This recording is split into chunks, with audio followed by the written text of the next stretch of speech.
विद्यार्थियों नमस्कार। हिंदी साहित्य की दुनिया में और यूजीसी नेट की तमाम परीक्षाओं के लिए मेरे चैनल पर आपका हार्दिक स्वागत है। हम लोग बातचीत कर रहे थे राग दरबारी जो श्रीलाल शुक्ल का उपन्यास है उस पर भी हम लोग बातचीत कर रहे थे। प्रेमचंद का जो प्रसिद्ध उपन्यास है गोदान उस पर भी हमने बातचीत की और गोबर का जब मिल में नौकरी कर रहा होता है और वहाँ जो स्ट्राइक होती है हड़ताल होती है वहाँ जो उसकी कुटाई हो जाती है और उसके बाद अब उसको अपनी गलती का एहसास होता है, वहाँ तक बातचीत कर रहे थे। तो गोदान 1936 में आता है और प्रेमचंद का उपन्यास है और प्रेमचंद की मृत्यु भी उसी वर्ष हो जाती है। राग दरबारी 1968 में आता है। श्रीलाल शुक्ल का जन्म कब होता है? 1925 में होता है। तो किस प्रकार से परंपरा आगे बढ़ती है उस तथ्य को भी हम समझते हुए चलेंगे और बीच-बीच में कोशिश करेंगे कि जहाँ भी कहीं कंपेयर करने की बात होगी कंपेयर भी करेंगे क्योंकि दोनों की भाषा एक तरह की है, सरल भाषा में लिखते हैं। दोनों ही कह सकते हैं कि यथार्थवादी कहानीकार है या यथार्थवादी उपन्यासकार है, लेकिन दोनों का समय अलग अलग है। तो समय और परिस्थिति का हमेशा रचनाकार के जीवन पर उसकी मनोस्थिति पर प्रभाव पड़ता है। अगर आज कोई लेखक 2025 में कुछ लिख रहा होगा या लिखता है तो उसकी रचनात्मकता पर जाहिर सी बात है कि आज की जो तमाम परिवर्तनकामी चीजें हैं और जिस तरह से दुनिया पूरी तरह से डिजिटल होती जा रही है, संसार बदल रहा है, मंगल पर चंद्रमा पर जाने की बात हो रही है और कह सकते हैं कि मतलब एक अलग ही तरह का संसार वो उसको कहते हैं पैराडाइम शिफ्टिंग में आ चुका है। अगर भारतीय राजनीति की ही बात करें तो उसमें कितना कुछ परिवर्तन हो चुका है इन पिछले 10 वर्षों में। तो उसका प्रभाव जो लिखने पढ़ने वाली दुनिया है उसके नैरेटिव बढ़ने पर या उसकी जो रचनात्मकता है उस पर पढ़ना बहुत लाजमी है, बहुत ही स्पष्ट है। गोदान पर हम बातचीत कर रहे थे और किस प्रकार से मिस्टर खन्ना की इस मिल में स्ट्राइक होती है और बाद में पता चलता है कि उसकी मिल में किसी ने आग लगा दी होती है और किस तरह से पूरी मिल जल के नष्ट हो जाती है। तो इस स्थिति में खन्ना और मेहता जो उनके शुभचिंतक है, जो उनके चाहने वाले थे, मालती जो उनको शुभचिंतक थी, जाहिर सी बात है मित्र थे सब, तो आपस में चर्चा होती है और किस तरह से मिस्टर खन्ना भी नहीं चाहते थे मजदूरों की हड़ताल हो और वो जिस प्रकार के बहुत ही कहते हैं ना कि सरल मिजाज के आदमी हैं वो भी, इसलिए वो इस प्रकार की कोई परिस्थिति चाहते नहीं थे। लेकिन समझिए कि कुछ गलत फहमियाँ और कुछ मिसकंसेप्शन होने के बाद किस तरह से पूरी जो सामान्य जो बातचीत थी या जो सामान्य व्यवहार की जो दिनचर्या थी वो किसी बहुत बड़ी मिस्ट्री में बदल जाती है और पूरी मिल में हड़ताल हो जाती है और न जाने कुछ मजदूर मारे भी जा मतलब उनकी मारपीट हो जाती है और तमाम तरह की समस्या खड़ी हो जाती है। वो जो सहज प्रोसेस चल रहा था, जिसका चलना था, वो किस तरह से पूरी तरह से डिस्टर्ब हो जाता है। मिस्टर खन्ना को मजदूरों की हड़ताल बिल्कुल बेजा मालूम होती थी। उन्होंने हमेशा जनता के साथ मिले रहने की कोशिश की थी। वो अपने को जनता का ही आदमी समझते थे। पिछले कौमी आंदोलन में उन्होंने बड़ा जोश दिखाया था। जिले के प्रमुख नेता रहे, 2 बार जेल भी गए थे, कई हज़ार का नुकसान भी उठाया था। मतलब मैंने कहा ना कि आज़ादी का मूवमेंट भी चल रहा था ना उस समय। तो उस आज़ादी के मूवमेंट में भी ये लोग अपना अपने तरीके से राय साहब भी अपना कंट्रीब्यूशन कर रहे थे, मेहता कर रहे थे, मालती कर रही थी। होरी तो क्या जाने बेचारा क्या होता उसे मालूम नहीं था क्योंकि उसके लिए तो राय साहब ही सब कुछ थे। और वो तो पहले ही अपनी जो रोज़मर्रा की आवश्यकता है उन्हीं से जूझ रहा था। उसे थोड़ी पता था कि आज़ादी का मूवमेंट भी चल रहा है कि नहीं चल रहा है। और आज़ादी किस चिड़िया का नाम है, होरी को शायद इसका पता नहीं है। और खन्ना अपना सारा स्वार्थ त्यागने को भी तैयार थे और सब कुछ मतलब कहते हैं कि जनहित में करने की पूरी तैयारी कर रहे थे। अगर उन्हें 10 सैकड़े भी न मिले तो वे डायरेक्टरों को और विशेष कर मिस्टर खन्ना को धोखेबाज ही तो समझेंगे। फिर अपना वेतन वो कैसे कम कर सकते थे और कंपनियों को देखते हुए उन्होंने अपना वेतन कम रखा था। मतलब बहुत सारे लोगों ने कुछ पूंजी लगाई थी, उसी पर फैक्ट्री चल रही थी, तो उनको भी कुछ मिलना चाहिए ना भाई। मजदूर केवल हाथ से काम करते थे, डायरेक्टर अपनी बुद्धि से, विद्या से, प्रतिभा से, प्रभाव से काम करता है। और देखिए ये वो समय था कि जब पूंजीवाद अपना कहते हैं ना कि अब स्टेब्लिश होने की तैयारी कर रहा था हिंदुस्तान में। मतलब प्राइवेट चीजों के आने का मतलब क्या है कि मतलब इनकी कैपिटल के माध्यम से सारी पूंजीपति और मजदूर वर्ग की स्थिति धीरे धीरे स्टेब्लिश हो रही थी। इससे पहले तो आपको पता ही है, पूरी जो व्यवस्था थी वो किसानी पर आधारित थी। किसान ही प्रोडक्शन कर रहा था और वही बाजार में आ रहा था, और उसी से हमारी पूरी सिस्टम या हमारा पूरा सिस्टम रन कर रहा था। लेकिन वो पूरा शिफ्ट किस प्रकार से हो रहा है, जो डॉक्टर अम्बेडकर साहब भी कहते हैं, नेहरू भी कहते हैं, और तमाम लोगों ने कहा कि पूंजीवादी सभ्यता को आपको अंगीकार करना पड़ेगा। उस सिस्टम से निकल करके ही आप समाजवाद या साम्यवाद की सिस्टम में एंट्री मार पाएंगे। अभी फिलहाल तो पूरी दुनिया में पूंजीवाद का बोलबाला है। आगे 50 वर्षों और 100 वर्षों में क्या दुनिया में क्रांति होती है, क्या परिवर्तन होता है, उसके बारे में नहीं कह सकते हैं। जिस प्रकार से पिछली शताब्दी में वामपंथ का, साम्यवाद का, मार्क्सिज्म का बोलबाला था, लेकिन अब पूरा सब्जी की शिफ्टिंग पूंजीवाद की तरफ हो गया है। अब आने वाले समय में सभ्यता या समय किस तरफ मोड़ लेता है, कौन सा विचार ज्यादा हावी होता है, कौन सा विचार ज्यादा प्रासंगिक होता है, इसका निर्णय तो समय करेगा। लेकिन अभी भारत भी फिलहाल पूंजीवाद, न्यू लिबरलिज्म के रास्ते पर चल रहा है। तमाम एफडीआई हो रही है, विदेशी पूंजी हिंदुस्तान में आ रही है, तमाम प्राइवेट पूंजी आ रही है, और वो किस तरह से सिस्टम को डेवलप करने की कोशिश कर रही है, या उसके माध्यम से तमाम तरह की चीजें भी हो रही, शोषण भी हो रहा, सब कुछ हो रहा है। लेकिन सरकार जब सारा कुछ नहीं कर सकती है, सरकार के हाथ में सब कुछ नहीं है, या वो कहती है कि हम सारा सिस्टम हमारे लिए चलाना मुश्किल है, तो वो सारी चीजें चल रही है। और आपको पता ही है, बीएसएनएल के बंद होने के बाद जियो, एयरटेल किस तरह से ग्रो कर रहा है, ये तो आपके सामने देखा हुआ है। रेलवे सरकार दे रही है, एयरपोर्ट्स प्राइवेट पे दे रही है, ठेके पे दे रही है ना। सड़कें तो सब ठेके पे जा रही है, टोल नाके जा रहे हैं, विश्वविद्यालय जा रहे हैं, हॉस्पिटल जा रहे हैं, तमाम मैन्युफैक्चरिंग की चीजें जा रही है। तो उन सारी चीजों के आधार पर आप अंदाज लगा सकते हैं कि सरकार अपना होल्ड कब करती नजर आ रही है हर तरफ से। और उसका कहना है कि हमें डेवलपमेंट करना है। जैसे चाइना में हुआ ना, चाइना ने कुछ ऐसा ही किया। अपने बहुत सारे गवर्नमेंट जो कर्मचारी थे उनको फायर किया। फायर करने का मतलब होता है कि इनको नौकरी से निकाल देना, और कहा कि आप अपना प्राइवेट देखिए, अपने हिसाब से सब कुछ कीजिए, हमारे पास इतना पैसा नहीं कि हम आपको वेतन देते रहें। और फिर उसने उस सारे पैसे को किसी और तरह के ग्रोथ में लगाया, जिससे कि मतलब अधिकतम लोगों की जिंदगी में सुधार किया जा सके। और चाइना ने वो पिछले 30-40 साल में 70 करोड़ लोगों को गरीबी से बाहर निकाला, क्योंकि जो लोग अच्छी पोजीशन में चले गए हैं उनको भी इतना पैसा, अधिकतम पैसा मिलता जा रहा है कि मतलब उनका पेट अगा रहा है। और एक ऐसा वर्ग है जिसके पास कुछ भी नहीं है। जो लोग रिजर्वेशन की बात करते हैं उनको इस पर विचार करना चाहिए। जो लोग कहते हैं कि जिनको एक बार रिजर्वेशन मिल चुका उनको छोड़ देना चाहिए, तो जो वर्ग एक बार पैसा कमा चुका, इसके पास बहुत सारा पूंजी पूंजी हो चुका है, उसको भी तो तमाम तरह की चीजें या पूंजी छोड़ देनी चाहिए ना। कुछ पूंजी सरकार को दे देनी चाहिए, जिसके पास हजारों करोड़ रुपया हो चुका है, और उस अंबानी के पास इतना सारा पैसा है, वो भी 5-50 हजार करोड़ रुपए दे दे किसी को। सरकार को बोला कि पैसा दे रहा हूँ और आप इसको वेलफेयर में लगाइए। तो ये सारा डिस्ट्रीब्यूशन करने की आवश्यकता है। और चाइना ने जिस तरह से करके दिखाया, शायद हिंदुस्तान भी अगर करेगा, लेकिन हिंदुस्तान में क्या है कि डेमोक्रेसी बहुत मजबूत है ना, इसलिए बहुत सारी चीजें करनी बहुत मुश्किल हो जाती है। जैसे पाकिस्तान में आज भी जमींदारी व्यवस्था चल रही है, और कुछ जो घराने हैं जो आजादी के समय से आज भी पाकिस्तान के अंदर बहुत सारी प्रॉपर्टी पर होल्ड बनाए हुए हैं। चाहे नवाब शरीफ का परिवार हो, चाहे बेंजुल भुट्टो भुट्टो का परिवार हो, उनके पास मतलब अरबों खरबों की प्रॉपर्टी और बहुत सारी लैंड है इनके पास, क्योंकि ये उस दौर के राजा मानो जागीरदार जमींदार थे ना।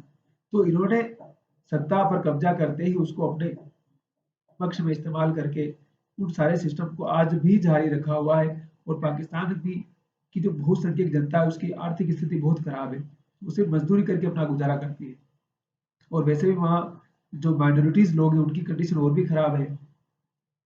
तो किस प्रकार से इस सिस्टम में जब तक सही डिस्ट्रीब्यूशन नहीं होता है, तब तक वो सिस्टम हमारे लिए बहुत सारी समस्याएं किस तरह से खड़ी कर सकता है, खड़ी करता है, वह भी अपने आप में एक बहुत बड़ी बात है। तो उन सारी चीजों को भी समझने की आवश्यकता है, उन पर भी बातचीत करने की आवश्यकता है। तो हम बातचीत कर रहे थे कि किस प्रकार से पूंजीवादी जो व्यवस्था है, पूंजीवादी जो सिस्टम है, वो किस तरह से राष्ट्र राज्य की जो अवधारणा है उसमें सरकार का जो होल्ड है वो धीरे-धीरे बहुत कम होता जा रहा है और सब तरफ प्राइवेट जो कैपिटलिस्ट है, पूंजीपति लोग हैं, वो उन चीज़ों को होल्ड भी कर रहे हैं और वो कहीं न कहीं सोशल कंट्रीब्यूशन भी कर रहे हैं, अपनी पूंजी को भी बढ़ा रहे हैं और बहुत सारी चीज़ें चल रही है। तो अब ये जो सरकारी और गैर सरकारी का जो द्वंद है वो भी कहीं न कहीं खत्म होता जा रहा है, क्योंकि हिंदुस्तान की प्रॉपर्टी पॉपुलेशन वो 1 अरब और 50 करोड़ या 40 करोड़ के आसपास है। तो रोजगार की व्यवस्था भी तो हमें करनी है ना। अगर आप रोजगार की व्यवस्था डेवलप नहीं कर पाएंगे तो स्थितियां किस हद तक भयावह हो सकती है उसकी हम कल्पना नहीं कर सकते हैं। पढ़ा लिखा अगर बेरोजगार वर्ग तैयार करेंगे, एक तरफ बाजार की चकाचौंध जहाँ हर चीज को पाने की एक लत सी लग गई लोगों में, और एक तरफ फिर रोजगार नहीं है, उसी संसाधन नहीं है, तो फिर समाज में एक असंतोष पैदा होगा और असंतोष कब फट करके विस्फोटक रूप धारण कर सकता है, इसकी हमें शायद भनक भी नहीं लगेगी।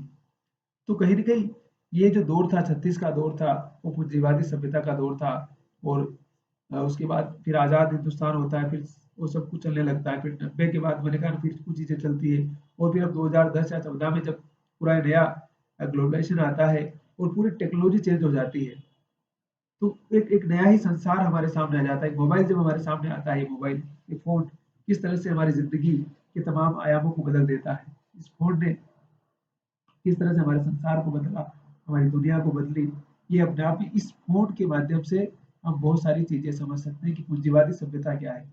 चाइना किस तरह से सस्ते-सस्ते फ़ोन लॉन्च कर रहा है और देखिए कभी नोकिया हम लोग यूज़ करते थे, वो कहाँ गायब हो गया। और एप्पल फ़ोन खरीदना हर किसी के बस का रोग नहीं है और इतना महँगा 80-90 हज़ार का फ़ोन खरीद कर क्या करेंगे हम? हमें हमारा काम जब 10,000 में, 8,000 में, 5,000 में हो रहा है, तो महँगा फ़ोन क्यों खरीदेंगे? वो भी बात है। तो बाजार की अपनी दुनिया और सभ्यता की अपनी इच्छाएं और खन्ना की अपनी देशभक्ति और उसका विचार, वो क्या बोलते हैं खन्ना साहब, मजदूरों को यह संतोष क्यों नहीं होता कि मंदी का समय है और चारों तरफ बेकारी फैली रहने के कारण आदमी सस्ते हो गए हैं, उन्हें तो एक जगह वोट भी मिले तो संतुष्ट रहना चाहिए। वो कह रहे हैं कि मतलब वही वाली आज की बात है कि आज इतने सारे लोग हैं और नौकरियां बिल्कुल नहीं है, तो सस्ते से सस्ते लोग मिलेंगे तो मजदूरों या हमारे से लोगों को ये ज़रूरत है कम कम पैसा मिल रहा है फिर भी संतुष्ट रहे, कम से कम काम तो मिल रहा है, हम जिंदा रह सकते हैं, उतना तो धन में मिल रहा है। तो देखिए यही पूंजीवाद का सिस्टम है कि वो मजदूरों को या काम करने वाले लोगों को उतना पैसा देता है कि वो अगले दिन काम पर आ सके, बहुत ज्यादा पैसा देकर के वो उनको माथे या सर पर नहीं चढ़ाना चाहता है, क्योंकि उसे अपना काम निकालना होता है। और अब तो टेक्नोलॉजी इस प्रकार से आ रही है, एआई आ रहा है, आर्टिफिशियल इंटेलिजेंस, जिसमें आदमी की जरूरत ही नहीं पड़ेगी, सारा काम मशीन ही करने वाली है। तो समझिए कि बहुत सारा जो ह्यूमन वर्क है वो बेकार हो जाने वाला है और 2030 तक या 35 तक बता रहे हैं कि जो कुछ हम नौकरियां पाने का जो हमारा प्रोसेस है उसमें बहुत ज्यादा चेंज आने वाला है। इसलिए हमें जो नई टेक्नोलॉजी और नया सिस्टम आ रहा है उसको सीखने की आवश्यकता है। अगर हम उसको नहीं सीखते हैं तो हम अपने आप इस सिस्टम से बाहर हो जाएंगे और वैसे भी सिस्टम से बाहर हो ही रहे हैं आप। खेती किसानी वैसे भी अब अनुपयोगी हो चुकी है, हर कोई शहर का में आकर के मध्य वर्ग का हिस्सा बनना चाहता है। तो एक तरफ उच्च वर्ग, एक तरफ मध्य वर्ग और एक तरफ निम्न वर्ग, सबसे आराम की जिंदगी वो जी रहा है उच्च वर्ग, सबसे बेकार की जिंदगी जी रहा है निम्न वर्ग, लेकिन वो कर भी क्या सकता है। तो सिस्टम इसी तरह से चल रहा है। इस सिस्टम के इस अंतर्विरोध को, इस अंतर्द्वंद को इस तरह से भी समझने की आवश्यकता है। और भारत में कहा ना, भारत में रिवॉल्यूशन नहीं रिफॉर्म ही होगा हमेशा, चीजें बदलती रहेगी, शने शने बदलेगी, यही भारत की चित्ती है, यही भारत की मन स्थिति है। तो उन सारी चीजों को भी हमें समझने की आवश्यकता है। और अमर्त्य सेन कहते हैं ना कि समाज को बदलने के लिए नई जो स्किल आ रही है उसको सीखने की आवश्यकता है, तो आप फिर आउटडेटेड नहीं रहेंगे, आपकी वैल्यू बाजार में बनी रहेगी, आपकी रिलेवेंस रहेगी। तो यहाँ भी कुछ ऐसी ही बात वो बोल रहा है। अब जब मिस्टर खन्ना इस सारी चीज का पता लगाते हैं, क्योंकि मैंने कहा ना कि पूरी उसकी मील में स्ट्राइक हो चुकी थी, सारा कुछ मामला उलझ गया था, तो उस सारे मामले को सुलझाने के लिए वो जब वापस पूरी परिस्थिति का मूल्यांकन कर रहा होता है, तो उसे बहुत सारी चीजों का पता चल रहा होता है। हजारों मजदूर उनके नौकर थे, तो क्या वह अपने गुजारे भर को लेकर सब कुछ मजदूरों को बांट देते थे? तो इस तरह से खन्ना उस सारी परिस्थिति को फिर से समझने का प्रयास करते हैं और कहते हैं कि आखिर ये मील में ये समस्या कहाँ से शुरू हुई और इसका समाधान क्या हो सकता है और क्या नहीं हो सकता है।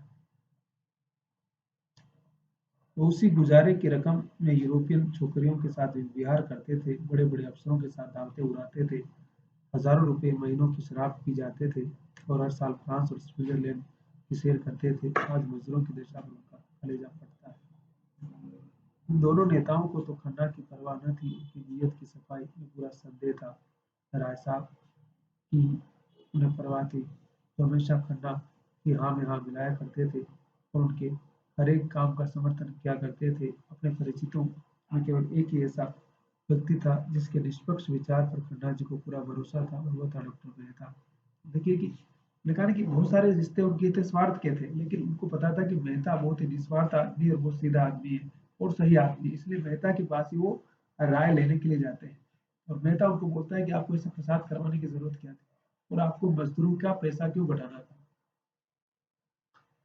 आपको ये सब करने की आवश्यकता ही नहीं थी। क्योंकि मेहता सच में बहुत निस्वार्थ आदमी, उसे कोई अपना सेटिंग करना या अपना काम निकलवाने की जैसी बात नहीं है। आज का जो ज़माना है उसमें क्या है, कोई दोस्ती बनाता है आपके साथ में, अगर आप अच्छी नौकरी में हैं, पैसे वाले हैं, तो हर कोई अपना काम निकालने की कोशिश में, जुगत में लगा रहता है। मेहता फिलोसॉफी के प्रोफेसर हैं, 1000 रुपये महीने की तनख्वाह पाते हैं, लेकिन उनके पास कोई पैसा नहीं बचता है। जैसे लगता है कि वो सबकी हेल्प कर देते हैं, कोई भी किसी भी लोग की हेल्प करने आता है। तो इसलिए बड़े दिलदार और समझे कि उदार मनः के आदमी हैं, जो आज के ज़माने में इस प्रकार के लोग नहीं मिलते हैं। और ज़माना ऐसा है कि लोग आपका यूज़ करने के लिए, आपको मूर्ख बनाने के लिए तैयार बैठे हुए हैं। इसलिए बी केयरफुल।